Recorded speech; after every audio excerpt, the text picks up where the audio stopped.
हम दो हमारे दो, माँ बाप को बाहर कर दो। जब भी ये फॉर्मूला दोहराया जाएगा एक दिन नंबर आपका भी जरूर आएगा। जय हिंद। आज हम शुरू करते हैं कि नंबर सिस्टम के अंदर कुछ जो क्वेश्चन है उनको किस प्रकार से हम कम टाइम में सोल्व कर सकते हैं। जैसे क्वेश्चन नंबर 1 दिया हुआ है हमें कि 1 सही 1/2 प्लस 11 सही 1/2 प्लस 111 सही 1/2 और प्लस 1111 सही 1/2।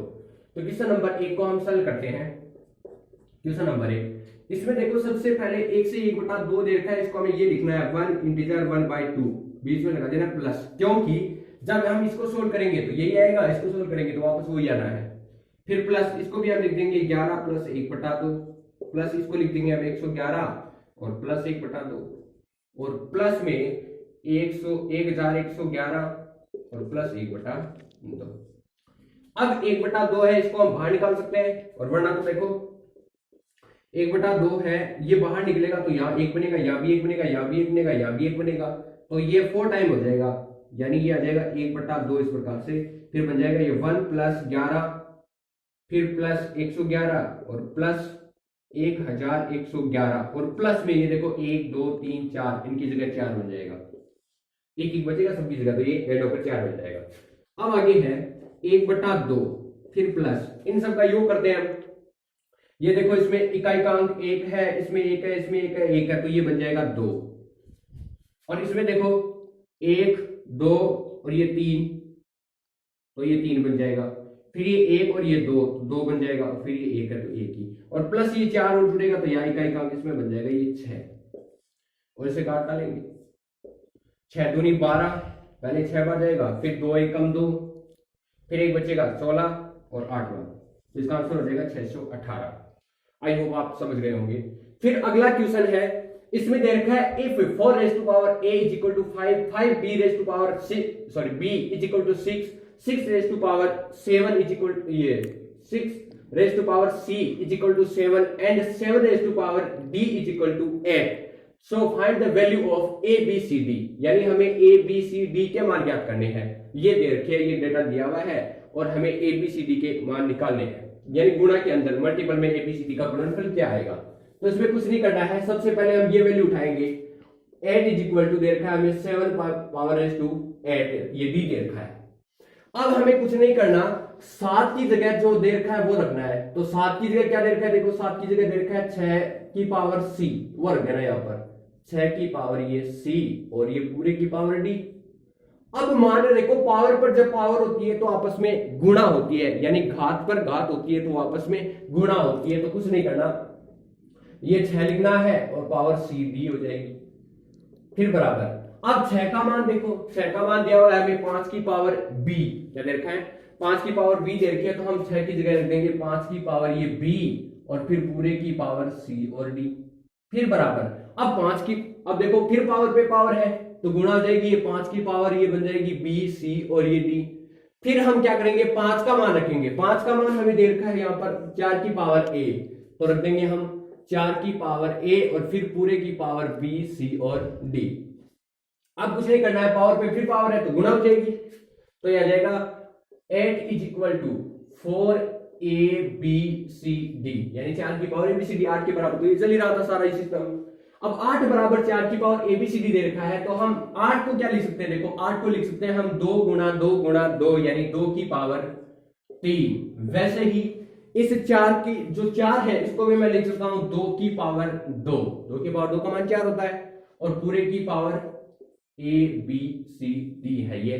अब फिर पावर पे पावर है तो गुणा हो जाएगी, तो 2 की पावर 3 इज इक्वल टू हमें दे रखा है 2 की power 2 A B C D. अब देखो आधार दोनों तरफ समान है, जब बेस समान तो घातें इक्वल होती है, बराबर होती है। तो हम क्या करेंगे, इसका भी आधार 2 है, इसका भी आधार 2 है, तो घातें बराबर कर देंगे, तो 2 A B C D is equal to आ जाएगा हमारे पास 3। हमें तो मान एबीसीडी का चाहिए, एबीसीडी का कुछ है, तो A B C D is equal to ये 3, इस 2 को इधर ले आओ तो ये बटा में 2 आ जाएगा, बराबर क्या आ जाएगा 3 में 2 का भाग लगाओगे 1.5 is the correct answer. Question number 2। फिर अगला दे रखा है हमें तीसरा, क्वेश्चन नंबर 3 नंबर क्वेश्चन में हमें कह रहा है कि 3/5 की पावर 3 दे रखा है, फिर 3/5 की पावर -6 दे रखा है इज इक्वल टू 3/5 और की पावर 2x माइनस 1 दे रखा है, तो हम कुछ नहीं करेंगे, जैसा है वैसा का वैसा लिखेंगे। लेकिन हमें पता है हमारे पास एक फॉर्मूला होता है a की पावर n क्रॉस b की, ये a की पावर m होता है, तो हमारे पास इसके बराबर सूत्र ये होता है a की पावर n प्लस m। मोटा मोटी बात ये है कि जब गुणा में हो, आधार समान हो, तो घातें जोड़ देनी है और कुछ भी नहीं करना। तो देखो यहाँ पर 3/5 की पावर 3 है, 3/5 की पावर -6 और बराबर 3/5 की पावर 2x माइनस 1। ये तो बेचारा अकेला ही है, इसका कुछ भी नहीं करना, सीधा साधा आदमी है, पप्पू सा दिख रहा है। देखो इसको हमें 3/5 से 3/5 दे रखा है, दोनों की पावर जोड़ देनी है, तो इसकी -6 है, इसकी -3 है, तो जुड़ के बन जाएगा यो 3/5 की पावर -3 बनेगा ये।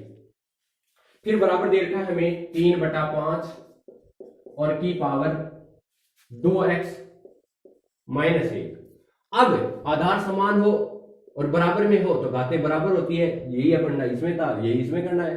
तो -3 इज इक्वल टू क्या आ जाएगा, ये 2x माइनस 1, इस माइनस को इधर भगाओ तो ये आ जाएगा -3 इज इक्वल टू ये 2x और ये इधर आकर +1 हो जाएगा, तो ये -2 इज इक्वल टू ये 2x। x बराबर क्या आ जाएगा -2/2 यानी -1, सो x इज इक्वल टू -1 आएगा। अगला हमें दे रखा है कि चौथा क्वेश्चन देखो 1/1 गुणा 2 फिर प्लस 1/2 गुणा 3 फिर 1/3 गुणा 4 प्लस ये आपको 1/99 गुणा ये 100 दे रखा है। इसको देखकर घबराना नहीं, क्योंकि देखने में बड़ा खतरनाक लग रहा है, लेकिन देखकर डरना नहीं है। कहते हैं जो सवाल को देखकर डर जाता है, जीते जी वो मर जाता है, तो डरना नहीं है सवाल को देख करके। देखो इसमें चौथे के अंदर, चौथे में कुछ नहीं करेंगे हम, 1/1 गुणा 2 दे रखा है तो सीधा लिखेंगे इस प्रकार से 1/1 गुणा 2 दे रखा है। इसको जब सोल्व करेंगे तो 1/1 गुणा 2 1/2 होता है, इसको सरल करेंगे तो 1/6 होता है, इसको सरल करेंगे तो 1/12 होता है, और इसी प्रकार से इसको सरल करेंगे तो ये 99 होता है। तो हम इसको कुछ न कुछ अलग टर्म में लिखते हैं। देखो कैसे, जैसे ये 1/2 बनेगा, तो 1/2 को मैं लिख सकता हूं 1 माइनस 1/2, कोई दिक्कत नहीं होगी। फिर प्लस का साइन है तो प्लस का साइन, इसको मैं लिख देता हूं, ये 1/6 बनेगा तो इसको मैं लिख देता हूं 1/2 और -1/3, कोई फर्क नहीं पड़ेगा, वही वापस हल करेंगे। 2 एलसीएम, ये 6 एलसीएम आएगा, एलसीएम लेते ही अगली आगे वाली क्लास में हम पढ़ेंगे एलसीएम कैसे निकालते हैं। अभी आपको ये तो आता ही है कि एलसीएम लेकर के जब सरल करेंगे तो ये इतना ही आएगा जितना ये है, फिर प्लस ये आ जाएगा 1/3 और -1/4, और इसी प्रकार से ये टर्म आगे चलती रहेगी। तो हम क्या करेंगे, आप तो कर देते हैं, और फिर प्लस ये आ जाएगा 1/99 -1/100। अब इसमें कुछ नहीं बचेगा, देखो ये माइनस का 1/2, ये प्लस का 1/2, ये माइनस का 1/3, ये प्लस का 1/3, ये माइनस का 1/4, आगे यहाँ प्लस का 1/4 आएगा। इसी प्रकार से सारी कैंसिल, ये टर्म है वो सारी कैंसिल होती जाएगी यहाँ पर, और कैंसिल होते होते हमारे पास और कुछ नहीं बचेगा, केवल ये बचेगा यहाँ तो 1 और माइनस लास्ट में बचेगा 1/100। इसका जब एलसीएम लेंगे 100 आएगा, सरल करेंगे तो ये हो जाएगा 99/100, ये करेक्ट आंसर हो जाएगा। अगर 100 का भाग मिलाते हो तो ये आ जाएगा 99 और यहाँ पॉइंट लग जाएगा, 2 अंक बाद पॉइंट। नेक्स्ट क्वेश्चन है क्वेश्चन नंबर 5। इसमें दे रखा है हमें 1 minus 1/3, 1 minus 1/4, 1 minus 1/5 up to इस प्रकार से 1 माइनस 1/n। तो इसमें कुछ नहीं करना है, सीधे इनकी बाकी करके लिखना है। देखो 1 में से जब 1/3 घटाते हैं 3 एलसीएम आएगा, 3 इससे गुणा हो जाएगा और ये बन जाएगा 2/3। इसी प्रकार से 4 इससे मल्टीप्लाई हुआ, 4 माइनस 1 करेंगे तो ये बन जाएगा 3, सारा मल्टीप्लाई में है तो ये बन जाएगा 3/4। फिर क्रॉस में जब इसको सोल्व करेंगे तो ये 5 और 5 माइनस से करेंगे तो ये 4 और बटे में बन जाएगा 5।